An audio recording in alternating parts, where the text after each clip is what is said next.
Good day everyone, and we are back in our new segment, Wow Pinoy! And now, I am Athalia, and here with me is Ate Teens, and we are tackling about family in Filipino culture. So Ate Teens, what is your perspective about family? Family is a central of Filipino culture. It is a foundation of Filipino values where close ties and loyalty are highly emphasized. The family provides emotional support, securities, and guidance, and often as the first social unit where values nurtured. Ito po yung sa palagay ko po is dito po natin nakikita yung ang pamilya is magiging close sa bawat isa kasi they are guided by their parents at saka sa pamamagitan po ng isang buong pamilya nagaguide po ng mga magulang ang kanilang mga anak. So sa papunta pa lang tayo sa hanggang doon muna po tayo yung opinion natin at saka lalawakin pa po natin ang ating mga opinion para sa kultura ng Pilipino sa bawat pamilya po. Okay, so yun nga, for me naman, family for me is your support system, emotional, financial, and especially during hardships because kapag may pinagdadaanan ka or you're in trouble, mga financial difficulties, your family is always there for you to support you. So yun ang tinatawag na extended family because you have family outside your family. So next is the respect for elders or utang na loob and paggalang.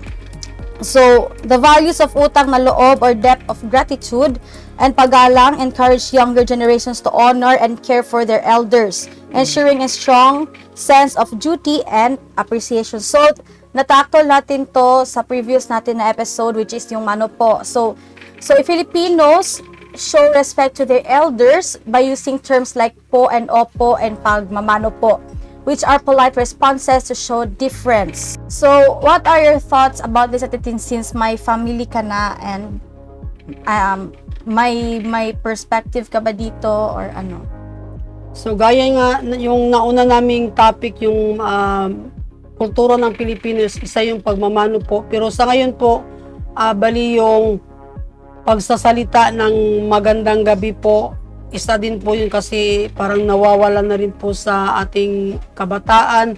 At saka, isa po to na dito mo talaga makikita yung kultura ng Pilipino na bawat isa ay may kaugnayan sa isa't isa. So, dapat pag nasa kapamilya mo na ikaw, so dapat kahit anumang gagawin mo or anong sasabihin mo, dapat may po at opo pa rin kasi yun yung dapat na hindi dapat mawala na practice ng mga Pilipino kasi parang yun nga yung naging topic namin na unti-unti na po siyang nawawala. And for me, how does the Filipino family structure typically look like? So for me, there are kinds of may extended family, di ba? It is na extended family, may nuclear, yung parents and children lang.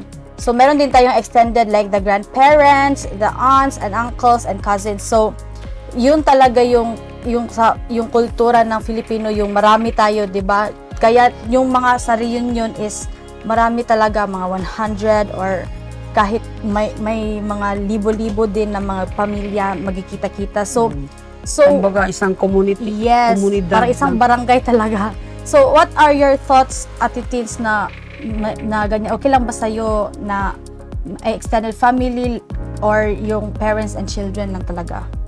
For me, para po sa akin, alam naman natin na ang kultura po talaga ng Pilipino is masyadong malawak kasi from parents to, yun nga, sabi kanina, mula sa mga magulang, anak, sa mga lolo, hanggang sa mga kaninunuan. Yun po yung mga ng Pilipino na kahit third degree is nandoon pa rin yung pakikipagsalamuha sa bawat isa, kasi yun nga yung mga Pilipino, kahit nga di mo ka mag-anak, pag once related ka sa kanya or you are close na sa bawat isa, doon mo talaga nalalaman na pati ako, parte pa rin ng pamilya. So, hindi, para sa akin, di rin nagmamatter kung you are yung dugo talaga na tinatawag na pamilya, kasi yun nga, may extension family. Aside sa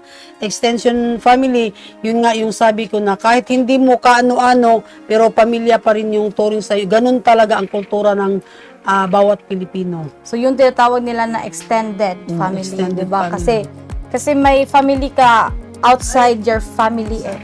So next, this is the exciting part for me na topic. So how do Filipinos celebrate family gatherings? So ito talaga no, handaan. So may handaan talaga every Filipino gatherings, like birthdays, reunions, or holidays, especially na kapag birthdays talaga and reunions, marami talaga yung food. Pinaka-highlight Yes, sa event. highlight talaga. And syempre yung Christmas, kasi mas na-excite yung Filipinos na magki-Christmas. So, family gatherings are often centered around shared meals, such as festive occasions like birthdays, holidays, and reunions. Food plays an important role, with traditional dishes like adobo, lechon, and pancit served during this time. So, meron ding mga yung anong tawag, lumpia, ganyan. So, Iba't ibang uri ng yes. Filipino foods. Yes, may toge, ganyan. Sinasabi nga nila target lock kapag may lumpia. So, kayo, Ate Tis, kapag may birthdays or holidays, reunions, talaga bang may handaan talaga na yung parang full pack talaga, ganyan? Sad to say. Para po sa amin, pag yung pinaka-special occasion talaga, dun kami yung nagsiselebrate, like New Year or yung Christmas, kasi mas mo kasi dama mo yung unity ng bawat kapamilya. Yun kasi yun yung essence ng celebration. Bali, nagtitipon-tipon yung kamag-anak. Do sa birthdays, kung kahit kunting handaan lang, okay na rin yun. Ang importante is nagkakasama kami. Yun ang pinaka ng Pilipino, yung sinasabi nilang pagsasama-sama sa bawat hapunan or sa bawat hapagkainan, kung ano man yung pinagsasaluhan, yun ang pinaka-importante, yung sasama-sama sa kainan. Yes, that's true also, because it doesn't matter kung ano yung handa ninyo as long as you're together as a family. And for me also, my age is parang nag-adult na ganyan. Okay, let's pause for this few reminders.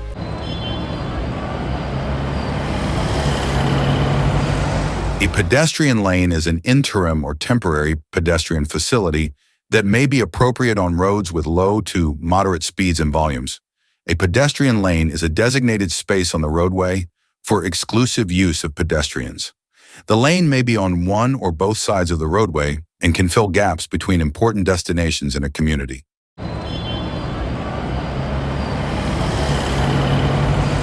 For me, parang normal day na lang yung birthdays, ganyan. Because dulot din ata ng edad, I'm getting older na din, so parang normal day, ayoko na mag-celebrate ng birthdays, ayoko na ng bongga.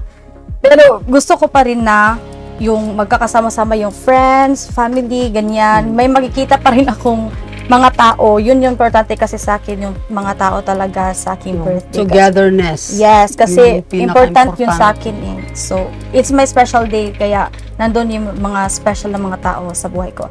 So, next, Sandali, kahit hindi imbitado, dumadaan tapos nandun pa, tapos may kasama pa. Siya na nga May plus inimbita, one. may inimbita pang isa. Oo Imagine, yun yung, ganun talaga yung Pilipino. So, wag kayong magulat pag someday, pag we will visit, yung sa mga mapuputi dyan ba, baka magugulat kayo pag binibisita namin kayo na may plus, yun yung sabi nila. may plus. May plus kasi may kasama. At nagsha-Sharon. At nagsha-Sharon Ay, nasa after, Sharon, after the party. Yung awiting balutin ni Sharon Cuneta, yun. And Pagbabalot ng mga ulam, Mga pagkain, Mga mga BH. leftovers, ganon. So, anyways, so for our next topic, what is the role of the mother in a family, in a Filipino family? So, I'll ask this to Ate Teens since she's a mother na of 2. So, Ate Teens, what is your perspective about this? Kaya sabi ko nga kanina, mother is ang ilaw ng tahanan. So, siya lahat ang gumagawa kahit busy man siya kahit meron pa rin po siyang trabaho. Role talaga ng isang magulang o isang ina ang magabay sa kanyang mga anak. Yun nga, kawawa yung ibang mga kabataan ngayon kasi hindi na sila nasusuportahan ng kanilang mga magulang. Gaya nga ng sabi ko na naliligaw ng landas. So, ang ina kasi, dapat siya yung naging sentro sa pamilya kasi alam naman natin yung tatay is a provider for his family. So kailangan ng yung mama talaga ang nasa bahay. Pero kung ang tatay naman is wala din, so nasa mama pa rin yung responsibility ng bawat pamilya. So kailangan sa mama, siya talaga yung aagapay sa kanyang mga anak. Tinuturuan niya kung paano maging matatag, maging magalang, maging mapagkumbaba, lahat-lahat na. So, yung mga natin nasa pamamahay o sa bahay, nagsisimula ang lahat, pati na yung ating magandang asal. Hindi lang sa labas, kundi mismo sa ating sarili, sa ating mga anak, sa ating pamamahay. Yes, so the role of the mother is the caretaker, the nurturer, and the one who ensures the well-being of all members. Her influence is strong, and she plays a central role in raising children and maintaining family harmony. So may harmony talaga if yung mom ay tinututukan talaga yung family, lalo na yung children nila. So next, how do Filipinos view marriage? This is controversial for some. The marriage, 'di ba? Yung topic na marriage kasi may iba na may iba-iba tayong perspective meron yung gusto magpakasal, meron din yung iba na ayaw or sa kasal. Oo, yung sinasabi nila Live-in partner lang. Oo, ganyan. So, what are your thoughts at Teens about this since you are a married naman? Kaya para po sa akin, ang pagpapakasal is isa po siyang sagrado kasi alam naman po natin na kahit ang pag-aasawa ay nasa batas po natin. So, dapat igalang po natin kung ano pong nasa batas. Pero sa ngayon po, people nowadays, nakikita nyo po naman sa mga magulang, marami pong pagbabago kasi nakikita nila na yung asawa nila parang nag-iiba yung ugali. So, doon mo makikita na hindi siya nagiging commitment kasi ang sabi doon is a lifelong commitment in Filipino culture, pero sad to say ito po yung nawawala kasi hindi na karamihan kasi hindi na nagkakasundo, nagbabangayan na lang palagi. So is ang one of their solution para separate ways is to yun nga maghiwalay, pero yun, nakakasama ng loob kasi ang naapektuhan doon at Mga bata. At hindi nakakatanggap ng ganitong sitwasyon is yung mga bata or mga anak nila kasi alam naman natin na sa karamihan ngayon is nakikita mo pag broken family, bata talaga ang naapektuhan. So ang ibang bata is nagpapariwara kung saan nalulung sa droga, nagnanakaw, basta meron siyang maging kumbaga outlet ng kanyang kumbaga comfort zone ng kanyang buhay kasi parang gusto niyang ilabas yung sama ng loob niya na ganito yung nangyari sa pamilya niya. So dapat talaga ang marriage is talagang paghahandaan kasi commitment yan habang buhay. Ika nga sabi nga sa naging nyo commitment is till death do you part. So ibig sabihin nun hanggang kamatayan, pero wag mong patayin yung asawa mo. Dapat mahalin mo pa rin siya kahit sa hirap man o sa ginhawa, magmamahalan.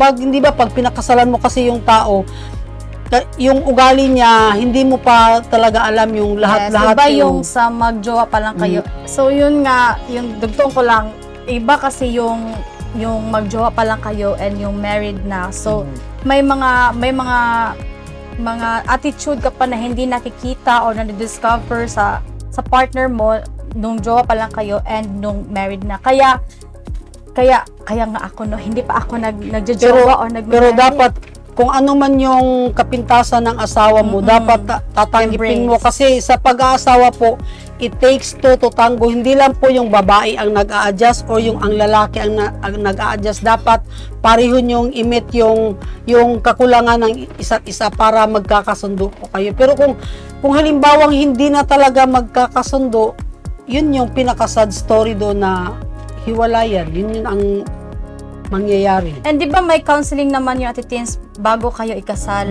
Meron. So, yan, sa counseling, as far as I've known, no, yung counseling is dyan nyo nababase kung talagang may love ba kayo sa isa't isa, ready na ba kayo, kung ano yung pakay nyo, ba't kayo magpapakasal, ganito, ganyan. So, parang ready na ako ikasal. Charins. Kaya may sayings kasi na yung kanin, ano yun, wag mo yung kainin isusubot tapos iluluwa pag mainit.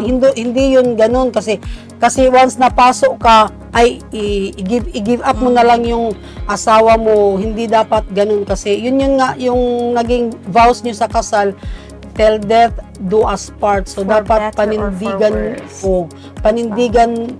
Dapat panindigan talaga yung vows na yun at dapat hindi talaga yun nawawala. Package na rin kasi yun the moment na pinakasalan mo siya, package na yun lahat.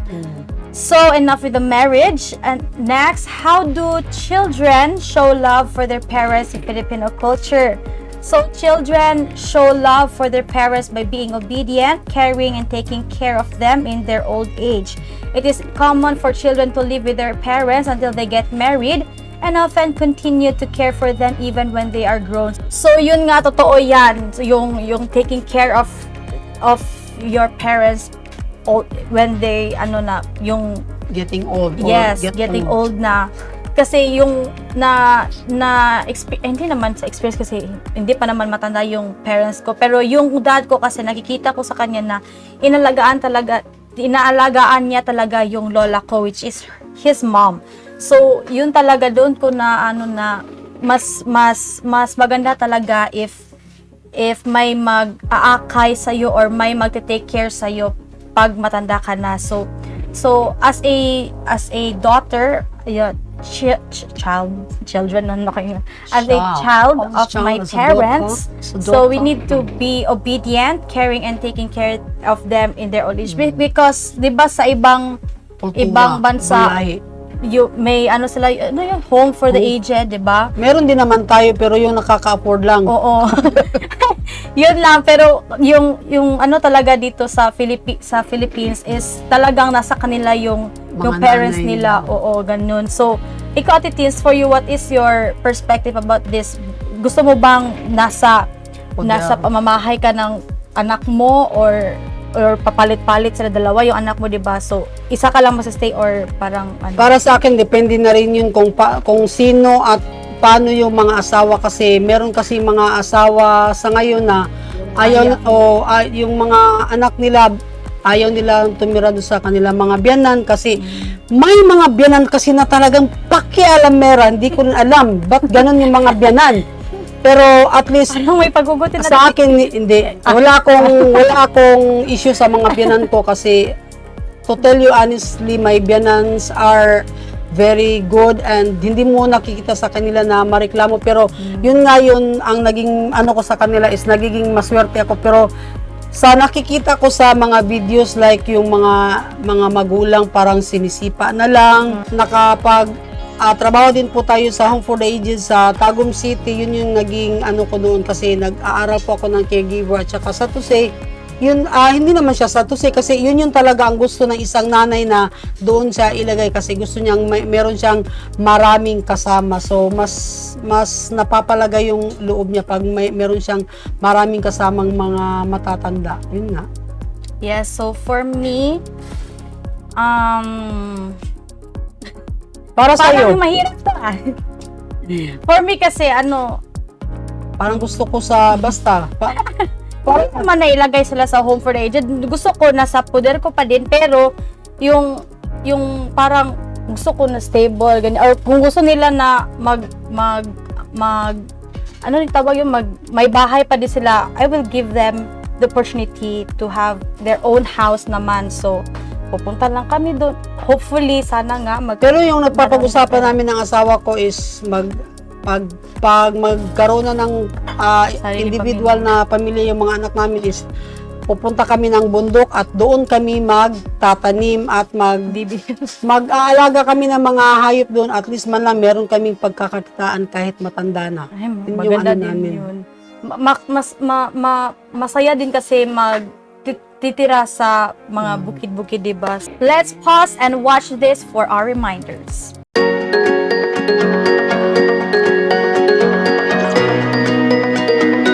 Washing hands can keep you healthy and prevent the spread of respiratory and diarrheal infections. Germs can spread from person to person or from surfaces to people when you touch your eyes, nose, and mouth with unwashed hands.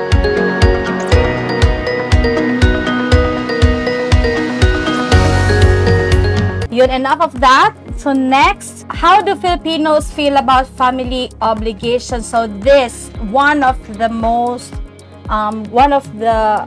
topics na Obligado ka talaga. yan, yung parang natitrigger yung iba dyan. So, family obligations are taken very seriously in Filipino culture. It is expected that family members will take care of each other, especially in times of need. Younger family members often contribute to the financial or emotional support of their older relatives. So, ito nga no, yung obligations ng yung bawat isa sa family. So, may obligations yung parents and yung mga anak din. So tayo mga anak, yung obligation natin is to take care of our parents, while the parents, obligation nila na mag-take care din sa atin. So yes, about the family obligations, I will ask Ate Teens here, what is her insights or perspective about this?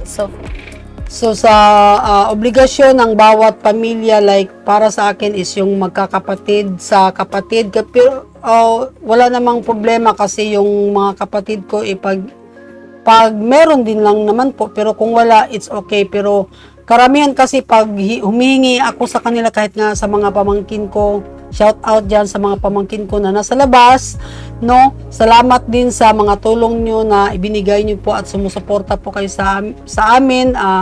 Isa po yung malaking bagay na kahit na yung talagang walang-wala ka, pag meron sila talagang binibigyan ka. Pero actually hindi nila kami obligasyon kasi meron din silang obligasyon, pero plus factor yun sa akin kasi they are willing to help. So nagpapasalamat ako. Tsaka yun naman talaga yung hindi naman talaga basihan lang na dahil Pilipino ka dapat yun yung gawin, pero nasa na rin yun sa heart mo kung gusto mong tumulong. Pero paano kung gusto mong tumulong, wala ka namang maitutulong kasi ikaw din mismo nangangailangan. So ganun din yun. Pero sa lahat ng mga na tumutulong po sa amin, wala pang problema kasi sila talaga, nag-aambag sa bawat every time na humihingi kami ng tulong. So that is talaga magandang pakinggan sa mga kamag-anak, magkakapatid, o kahit nga sa kapitbahay mo, pag ginihingan mo ng tulong, pag meron din, di ba, tutulong din naman. At saka nagsasabi din sila na pag walang-wala talaga, ayun, hindi mo sila mapo-force kasi wala naman. So paano mo ng tulong, mahingian ng tulong?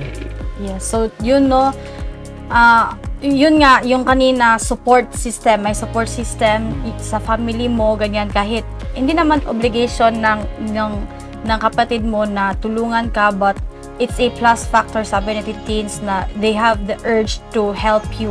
So aside sa problema sa pera, ito din po yung isa sa pangunahing problema ng mga Pilipino o sa bawat pamilya is yung lupa. Kasi sabi ni nanay, ito yung parte na tinitirahan mo is akin. So parang may conflict o nagkakagulo-gulo kasi yung mapping ng magkakapatid o magkakamag-anak, sila lang naman ang gumagawa ng mapping. So ayun, nagkakalituhan. So pag sinabing akin is akin, yung sa kanya. Iba talaga pag lupa kasi humahantong na po tayo sa gumagamit na, yun nga, sabi ko kanina na gumagamit na tayo ng jungle bull para to kill that person. Imaginein mo sa lupa lamang gusto mong patayin, pero siguro sa panahon ngayon parang unti-unti na ba siyang nawawala or nandun pa rin? Baka secret lang nila yun. Siguro secret lang. Pero sa social media, doon nyo talaga makikita Marami. kung ano talaga ang problema ng isa sa pinaka-problema ng magkakapamilya o magkakamag-anak, yung pera at saka yung lupa. Yes, and if I have a advice, if hindi nyo ma-solve na masinsinan na pag-uusap nyo, family or kayo lang dalawa, yan na yung time na gamitin nyo ng law. Yan, law para may ano kayo. Proseso talaga. Yes, process. Wag yung mga, sabi ni yung parang bolo, ganyan. Wag yan. Law or law talaga kapag hindi nyo na naaayos na kayo lang dalawa. So, that's it for our topic. So, next time naman ay magtatakol tayo sa new topic naman natin, and that's a surprise for you guys. Okay, So, this is Athalia, Nicole, and This is Teens for our segment, Wow, Pinoy!